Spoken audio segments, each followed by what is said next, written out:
반갑습니다. 심리학당입니다. 행복하시죠? 네, 꼭 행복하셔야 됩니다.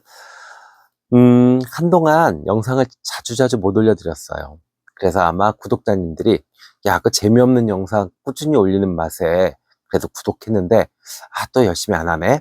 이런 생각을 하실 수 있을 것 같아요. 그래서 제가 이 며칠 사이에 무엇을 했는지 좀 설명을 드리고, 또 앞으로 우리가 어떤 것을 함께 지향해야 될지에 대해서 말씀드리려고 합니다. 일단 저는요, 전자책을 한 권 썼어요. 작가가 된 거죠. 네.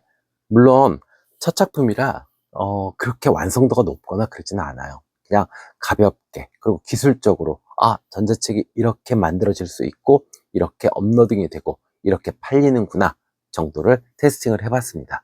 그리고 나서 바로 이어서 또 책을 쓰기 시작했어요.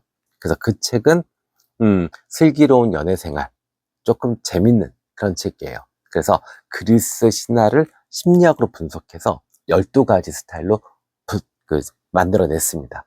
그래서 실제로 젊은 분들이든 아니면 좀 나이가 있는 분들이든 자기 성격에 맞는 연애 방법을 찾아갈 수 있도록 그렇게 조금 가벼운 실용성에 가까운 그런 책을 썼습니다. 네. 그래서 아마 요거는 또 내일이나 내일 모레 정도면 올라갈 것 같아요. 네. 저 같은 경우는요, 원래는 사업가였습니다. 근데 그렇게 잘난 사업가는 아니었던 것 같아요. 그래서 항상 그냥 가족들 먹여 살리는데 헉헉헉헉 거렸던 것 같아요. 그래서 항상 돈이 부족했고, 시간이 부족했고, 또 사람이 부족했고, 이랬어요. 그래서 제 삶에는 항상 부족한 것밖에 없었어요. 그러다가, 코로나 때 제가, 크게 사업이 휘청거린 적이 있었습니다. 계속 올인을 했던 아이템이 다른 회사에서 먼저 뻥 하고, 그것도 세계적으로 모두가 통용이 될 수 있는 아주 글로벌한 그 스탠다드에 맞게 뻥 하고 만들어냈어요. 그때 저는 모든 사업을 다 접어야 됐습니다. 그러고서 생각을 했죠. 그럼 이제 앞으로 어떻게 살아야 될까? 이 긴 세월, 100살도 살고 120살도 산다는데 그럼 난 무엇을 해야 될까? 그래서 종교에 심취한 적도 많았습니다. 교회도 열심히 다녀보고 그 짧은 시간에 성당도 다니고 절에도 가보고. 근데 종교는 일단 저하고는 맞지 않더라고요. 그래서 그건 집어치우고 또 산을 열심히 다니고, 또 강으로 들로 자연을 쫓아다녀 본 적도 있었습니다. 근데 그 또한 저하고는 맞지 않더라고요. 그래서 참하게 앉아서 심리학을 공부하기 시작했습니다. 다시 대학 공부를 시작한 거죠. 그래서 임상심리사 자격증을 땄고요. 지금 대학원에서 계속 공부를 이어나가고 있습니다. 네. 그래서 저 같은 경우는 제 인생을 완전히 180도로 바꿨어요. 그래서 많이 불안하고, 많이 조급하고, 그리고 항상 저를 갉아먹던 그런 삶에서 지금은 작은 거에도 감사하고, 모든 것이, 여유로운 이제 그런 삶으로 전환됐습니다. 이런 삶을 살면서 또 하나 축복을 얻은 거는 이제 많은 분들을 만날 수 있다는 거예요. 네, 영상으로도 이렇게 만날 수 있지만 대면 상담을 통해서 또 만날 수 있죠. 그 사람들을 만나면서 제가 느꼈던 것은 사람들이 생각보다 말과 글을 잘 못한다는 거였어요. 특히 상담을 하면 말을 너무들 못하세요. 자신이 경험했던 그 날 것들, 자신이 생각하는 그 날 것들을 그대로, 그냥 감정에 충실하게, 그리고 주관적으로 자기 입장에서 쏟아냅니다. 물론 그 쏟아내는 과정이 일단은 기본적으로 치유의 시작이기는 해요. 근데 치유의 궁극적인 방향점은 과연 그럼 어디가 돼야 될까요? 그것은 나의 말이 보편성을 갖고, 나의 말에 객관성을 갖고, 나의 말을 할 때 나의 태도가 조금 관조적 태도로 갈 때, 관찰자의 입장에 됐을 때, 그때 결국에는 치유가 되는 겁니다. 그래서 제가 느꼈어요. 말하는 걸 가르쳐 드려야겠구나. 관조하는 방법, 전환시키는 것, 주관적인 거에서 객관적인 걸로, 감정에서 조금은 보편성으로 이렇게 조금 떨어져 나오는, 네, 한 발 물러서서 자신의 삶과 생각과 경험들을 바라볼 수 있게 말을 하는 법을 가르쳐 드리겠구나. 그래서 제가 먼저 시범을 보이자. 그래서 심리학당 유튜브가 시작된 겁니다. 또 글은 더더욱 더 심합니다. 네, 내담자분들한테 어떤 자기에 대한 이야기를 써보라고 그러면 정말 글이 엉망진창입니다. 너무너무 정말 이 자신의 어떤 그 억울함, 분함, 뭐 이런 것들만 마구잡이로 쏟아져 나와 있어요. 결코 이 삶은 옳은 방식은 아닙니다. 이런 글은 삶을 대하는 태도에서 좋은 방식은 아니에요. 물론 너무 아프니까 여기도 아파요, 저기도 아파요, 쟤 때문에 아파요. 좋습니다. 그러면 또 글도 마찬가지죠.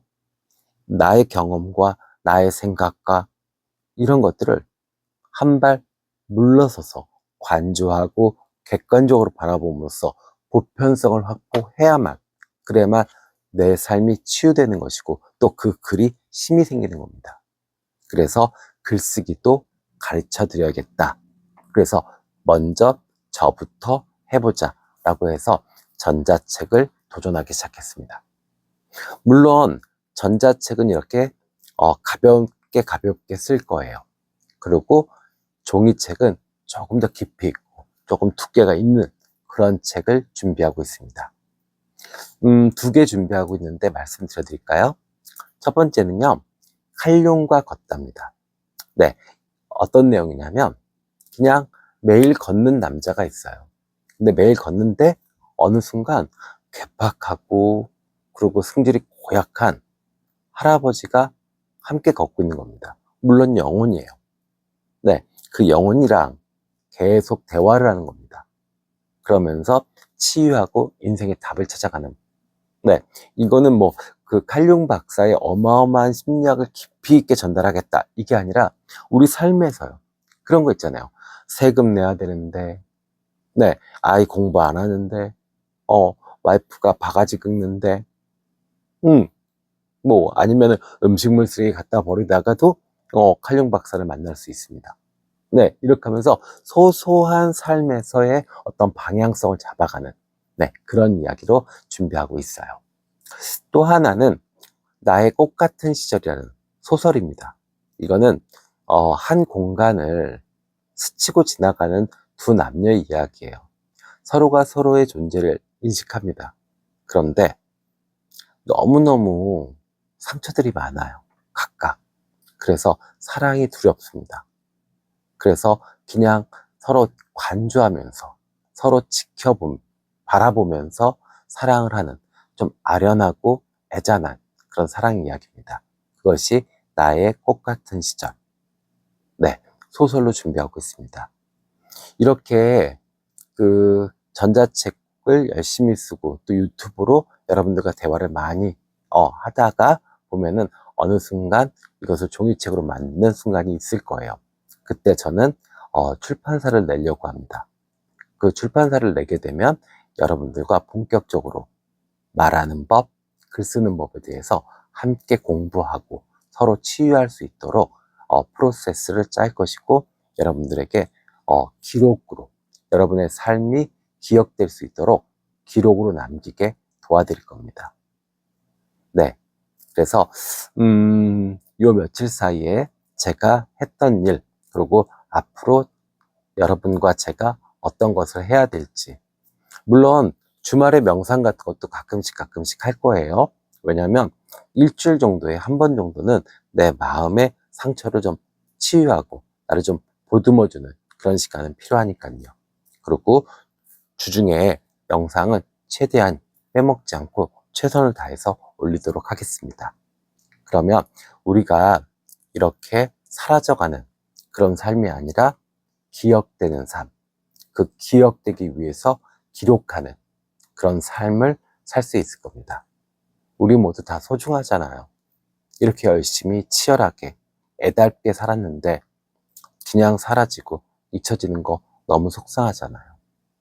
그죠? 그래서 우리 만약에 저와 같은 생각이 있으신 분들이 계시다면 댓글로 남겨주시면 제가 글쓰기, 말하기 가르쳐 드릴 거고요. 또 전자책 내는 법. 네, 어렵지 않아요. 네, 해보니까 저 같은 아저씨도 금방 하는데요. 뭐 저보다 똑똑하고 저보다 더 젊으신 분들이라면 훨씬 더 잘하실 거예요. 네, 그래서 전자책 내는 법도 가르쳐 드리도록 하겠습니다.